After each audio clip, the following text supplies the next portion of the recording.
In a famous academic prank, fans of weird fiction slipped a catalog card for the Necronomicon into the very real Yale University Library.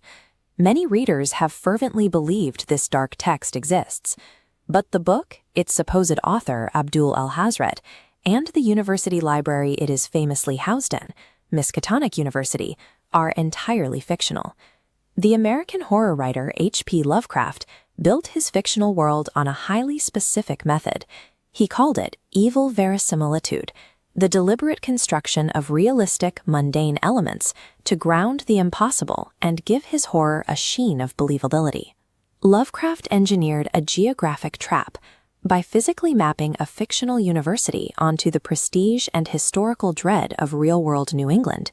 He created an environment where the pursuit of truth leads directly to psychological ruin.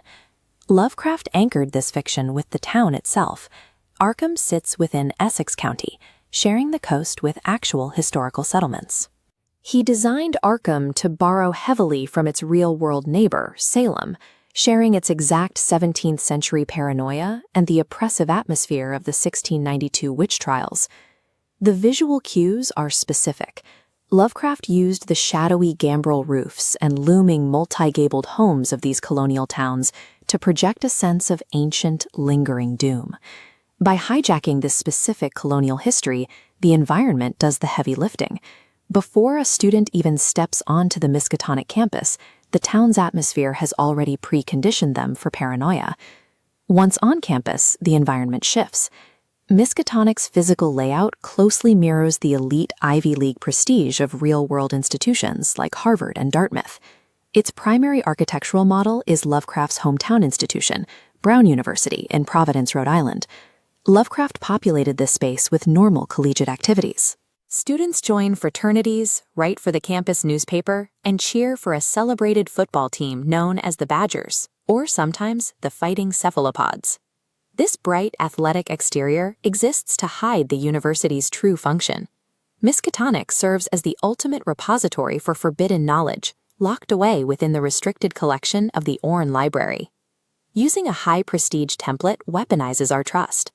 The horrors hidden inside feel dangerously plausible, because a citadel of rational enlightenment is the last place one expects to find a cosmic threat. The final piece of the map is the physical proximity between Miskatonic's departments and the rest of Arkham. Take the world-renowned medical program. This is the site of Herbert West's infamous and deeply unethical reanimation experiments. This medical school sits merely a stone's throw away from the Arkham Sanitarium, a facility modeled directly after the real-world Danvers State Insane Asylum. Placing a site of boundless scientific inquiry directly across the street from a site of psychological containment is an intentional act of spatial horror. Extreme intellectual curiosity at Miskatonic inevitably feeds the asylum's patient population.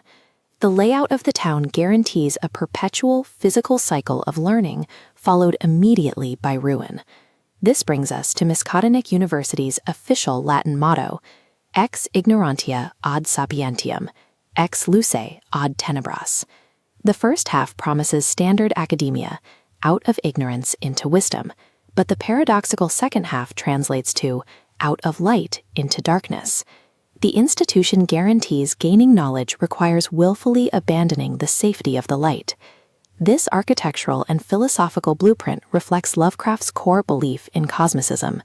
Every successful academic endeavor here proves that human enlightenment ultimately reveals a universe hostile to our existence. Because this world-building is so geographically grounded, Miskatonic remains the definitive anchor for modern tabletop role-playing games, video games, and horror cinema a century later. Miskatonic's horror is built into its very coordinates. In Lovecraft's world, human enlightenment and complete madness are geographically inseparable.